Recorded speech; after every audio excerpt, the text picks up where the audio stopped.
नमस्कार, मैं हूं आपके साथ रोशनी शर्मा और आप देख रहे हैं खबर समय जगत। आइए नजर डालते हैं आज के मुख्य समाचारों।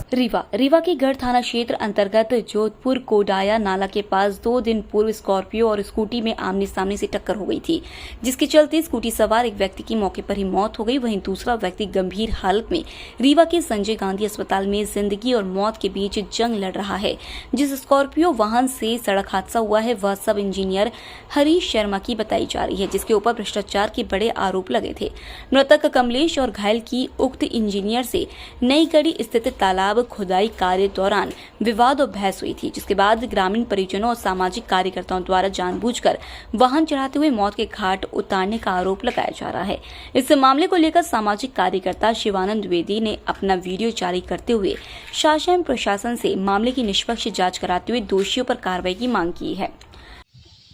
आज एक न्यूज़ जो सोशल मीडिया में वायरल हो रही है व्हाट्सएप में, जिसमें बताया जा रहा है कि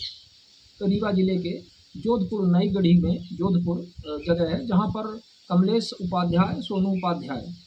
इन 2 लड़कों को किसी एक स्कॉर्पियो गाड़ी, जिसमें बताया जा रहा है, आरोप लगाया जा रहा है कि इंजीनियर कोई हरीश शर्मा करके हैं, उनके द्वारा ठोकर मार करके घायल कर दिया गया। एक की मौके पर ही मौत हो गई और दूसरे का इलाज चल रहा है संजय गांधी मेमोरियल अस्पताल में। इस विषय पर हम ये कहना चाहते हैं कि ये अत्यंत निंदनीय है ये जो हुआ है, और यदि यह सत्य है, जिस सरकार ये जांच का विषय है, पुलिस निश्चित तौर पर इसमें FIR करके जांच करनी चाहिए और करेगी। नहीं करेगी तो इसमें आंदोलन किया जाएगा। और यदि ये सत्य है तो ये अत्यंत खेदजनक है और इसकी जितनी निंदा की जाए उतना कम है, क्योंकि इससे माफिया तंत्र, प्रशासनिक तंत्र का किस तरह से एक संगठित क्राइम जिसे बोल सकते हैं, संगठित अपराध, उसका ये जीता जागता उदाहरण है। अभी पिछले महीने भर से अमृत सरोवर के मामले को लेकर के हमने RDI लगाया, जानकारियां हासिल की और हमने ये बताया कि कैसे विभिन्न ग्राम पंचायतों में जो अमृत सरोवर बनाए जा रहे हैं, जो लगभग 22 से 25 लाख के औसतन इस तरह से सरकार की महत्वाकांक्षी योजना है, वह योजना कैसे धरातल पर फेल हो रही है, किस प्रकार से फर्जी मास्टर रोल जारी करके मजदूरों के नाम पर और राशि की निकासी की जा रही है, और कैसे मशीन, पोकलेन, JCB, ट्रैक्टर आदि से ये काम किया जा रहा है, और सिर्फ मृतक मजदूरों और इस प्रकार से जो मजदूर यहाँ पे उपस्थित नहीं है, कहीं और हैं, उनके नाम पर मास्टर रोल जारी किए जा रहे हैं।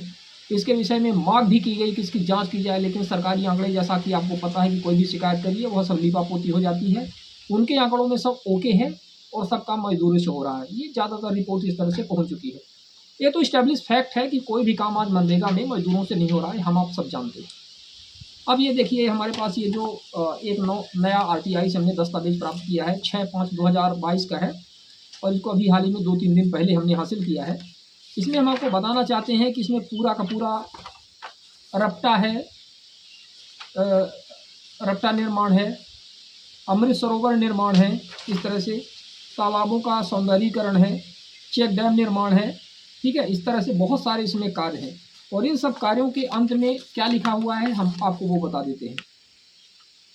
इसमें स्पष्ट तौर पर लिखा हुआ है कि जब भी कोई काम करवाया जाएगा तो कार्य प्रारंभ के पूर्व निर्माणाधीन की स्थिति में एवं कार्य समापन के उपरांत विभिन्न स्तर पर रंगीन फोटोग्राफ्स एवं वीडियोग्राफी की जाएगी। और इसमें बहुत सारे इसमें वो दिए हैं, इसमें निगरानी एजेंसी कौन कौन रहेगी, उप यंत्री, सहायक यंत्री, CO, जनपद CO, जिला पंचायत, RES, ग्रामीण यांत्रिकी सेवा के जो कार्यपालन यंत्री, अधीक्षण यंत्री, सब इसकी निगरानी करेंगे। और इसका विधिवत एक वो जारी किया गया है, 2-3 पत्रों का हवाला दिया गया है सर्कुलर का, जो उन मापदंडों के हिसाब से होगा, लेकिन कोई भी काम उन मापदंडों से नहीं हो रहा है। और यदि इस तरह से भ्रष्टाचार को लड़के उजागर करते हैं, अपने ग्राम क्षेत्र में वो इस तरह से आगे आ रहे हैं, और यदि इस तरह से दबाने कुचलने का काम किया जाएगा तो ये लोकतंत्र की पूरी तरह से हत्या है। और इससे एक ही बात स्पष्ट होती है कि चूंकि यह बात महीनों से निरंतर हम उठा रहे हैं, और यदि एक इंजीनियर, जो कि हम ये कहते हैं कि वो CO के भी संज्ञान में रहता है, जिला CO के भी, जिला कलेक्टर के भी संज्ञान में है, सारी चीज़ें हैं, ये उच्च स्तर तक है, क्योंकि बार बार ये चीज़ें ट्विटर में, फेसबुक में टैग की जा रही हैं। जनसंपर्क में जा रही हैं चीज़ें, तो आखिर ये क्या देख रहे हैं, उसको ओवरलुक कर रहे हैं। ट्विटर में तुमने अकाउंट बना करके रखा हुआ है, फेसबुक में तुमने सरकारी अकाउंट बना करके रखा हुआ है, वहाँ पे बार बार तुम्हें टैग किया जा रहा है, लेकिन तुम उसको ओवरलुक कर रहे हो। इससे साफ जाहिर है कि संगठित अपराध, जिसे माफिया का एक आप तंत्र बोल सकते हैं, इसमें इसे सरकारी अमला स्पष्ट हो गया। इसमें तो जिस तरह से आरोप लग रहे हैं कि हरीश शर्मा को इंजीनियर है, जिसकी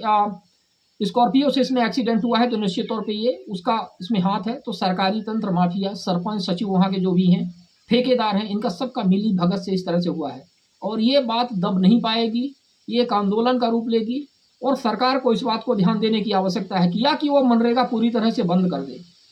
और कह दे कि वो मजदूरों के लिए सिर्फ दिखावा करती है, कोई काम नहीं है और सिर्फ मजदूरों के नाम पर फर्जीवाड़ा किया जा रहा है,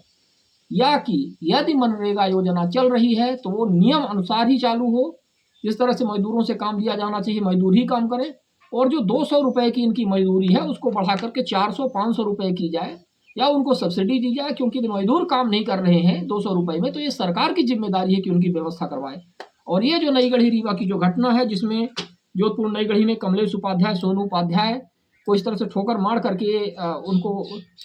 एक को घायल किया गया, उसको मरणासन स्थिति पे है, अंतिम सांस ले रहा है, और दूसरे को मौके पर ही मर गया है, उसकी मृत्यु हो गई है। ये कभी भी इनको माफ़ नहीं किया जाएगा और ये अत्यंत खेदजनक है और शासन प्रशासन इसमें त्वरित कार्यवाही करे। रीवा से खबर समय जगत के लिए ब्यूरो चीफ अमित पांडे की report. For latest news, subscribe to our channel and press the bell icon